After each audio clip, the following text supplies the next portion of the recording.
आज हिंदू को केवल केजरीवाल याद है, हिंदू को केवल राहुल गांधी याद है, मोदी और योगी याद है। हिंदू को याद नहीं है तो चित्तौड़ का वो किला याद नहीं है जिस पर अलाउद्दीन खिलजी ने केवल ये जानकर अटैक किया था कि रानी पद्मिनी पूरी दुनिया की सबसे खूबसूरत स्त्री है, और इस्लाम कहता है कि जहां इस्लाम का राज हो किसी को भी खूबसूरत स्त्री रखने का काफिर को अधिकार नहीं होता। ये इस्लाम कहता है, उनकी हदीसें कहती हैं। मैं चुनौती दे सकता हूं, जो कहता हो नहीं कहती, आओ किताब लेकर बैठते हैं, उस पर बहस करते हैं। अलाउद्दीन खिलजी अटैक करता है 5 लाख लोगों को लेकर, जिनमें केवल 20,000 मुसलमान थे। 4,80,000 ऐसे हिंदू थे जिन्हें अपने धर्म का ज्ञान ही नहीं था, जिन्हें यह पता नहीं था कि इस्लाम क्या है और हमारा धर्म क्या है, सनातन धर्म क्या है। ऐसे कीड़े आज भी इस धरती पर बहुत सारे रेंग रहे हैं। मैं केवल अंतिम दिन की कहानी आपको सुनाना चाहता हूं। जब चित्तौड़ के राजपूतों को यह लग गया कि अब हम रानी की रक्षा नहीं कर सकते, तो उन्होंने रानी पद्मिनी को अपनी सभा में बुलाया। उन्होंने महारानी से कहा, महारानी मां, हम अब आपकी रक्षा करने में सक्षम नहीं है, हम लोग कल जाएंगे और सारे लड़कर मर जाएंगे, आप अपना निर्णय बताइए कि आप क्या करने वाली हैं।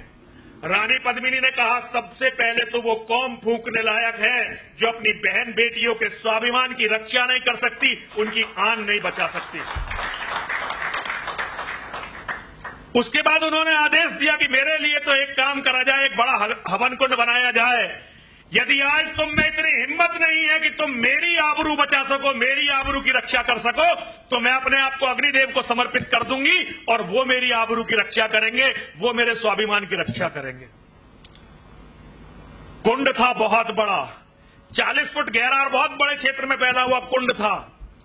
उस कुंड में एक बहुत बड़ा हवन कुंड, जिसे आप लोग चिता भी कहते हैं, अज्ञानी चिता कहते हैं, मैं उसे हवन कुंड कहता हूं, वो तैयार की गई। सारी दुनिया जानती है कि जब रानी पद्मिनी उस चिता की तरफ, उस हवन कुंड की तरफ गई, तो किसी को उसमें तिल्ली दिखाने की जरूरत नहीं पड़ी, माचिस दिखाने की, आग दिखाने की जरूरत नहीं पड़ी। सती का इतना तेज था कि अग्निदेव स्वयं प्रकट हुए।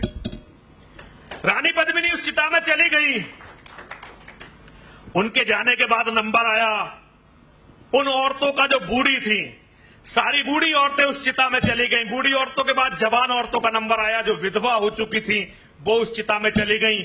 विधवाओं के बाद नंबर आया सुहागन औरतों का। सारी सुहागन औरतें उस चिता में चली गईं। उसके बाद नंबर आया कुंवारी लड़कियों का, कोई 13 साल की, कोई 14 साल की, कोई 11 साल की। वो सारी बच्चियां उस चिता में चली गईं। और जब वो सब उस चिता में चली गईं, तो अब उन बच्चों का नंबर आया जो अपने पैरों पर नहीं चल सकते थे। कोई 6 महीने का था, बेटे भी थे, उनमें बेटियां भी थी। मुझे समझ में नहीं आया ये कौम इतनी कायर कैसे हो गई कि आज हम सच को सच बोलने में डरने लगे।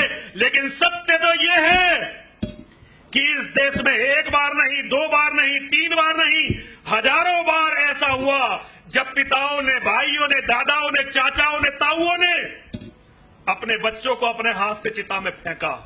कोई 3 महीने का है, कोई 6 महीने का है, कोई 9 महीने का है, कोई साल भर का है।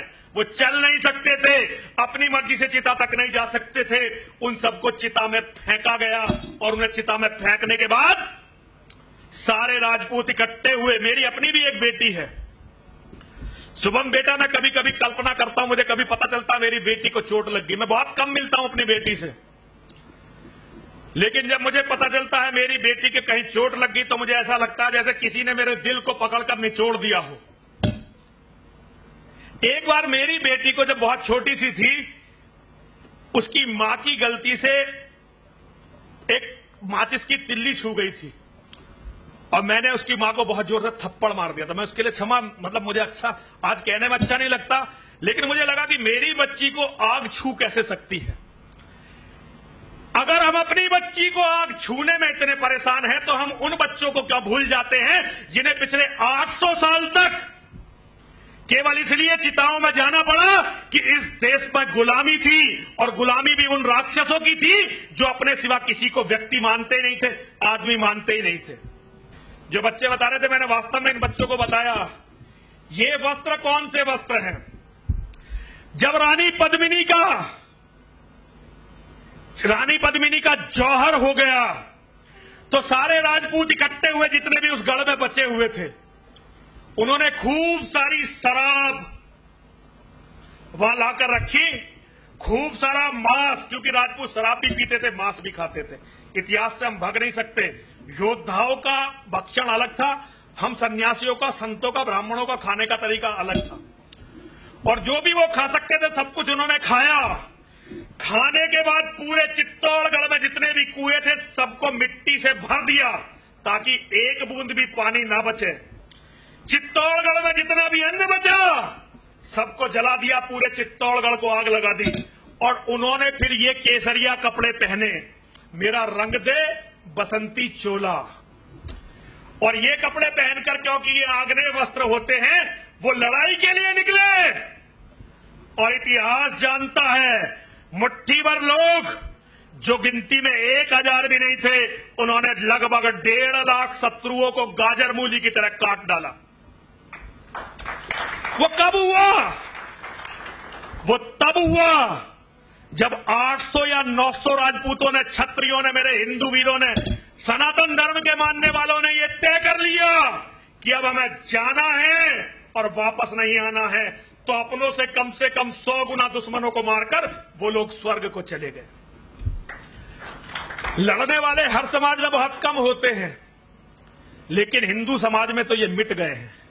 हिंदू समाज राजनीति करता है, हिंदू समाज नेताओं की बहुत बात जय जयकार करता है, लेकिन हिंदू समाज अपने धर्म को आज देख नहीं रहा है।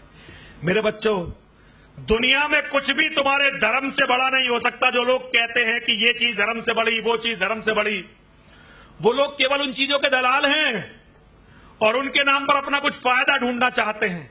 जिन लोगों ने धर्म को बड़ा माना, उनके आज 56 देश हैं। जिन्होंने अपने कुरान पर चले तो 56 देश हैं। ईसाइयों ने अपने धर्म को बड़ा माना, आज उनके 70 से ज्यादा देश हैं। और तुम लोगों ने क्या कहा? नहीं जी, राष्ट्र, देश, ये मिट्टी, कंकड़, पत्थर। मिट्टी, कंकड़ और पत्थर से देश नहीं बनता। देश केवल धर्म से बनता है। देश केवल अपने भाईचारे से, अपनी संस्कृति से बनता है। क्योंकि धर्म आत्मा होती है और जिस मिट्टी में धर्म रहता है उसे उसका शरीर कहते हैं। आत्मा निकल गई तो शरीर केवल गंदगी मात्र है, उसमें कुछ नहीं होता। उसे रखोगे तो उसमें कीड़े पड़ जाएंगे और बीमारियां फैल जाएंगी। मेरे बच्चों, धर्म को बचाओ। और एक अंतिम बात,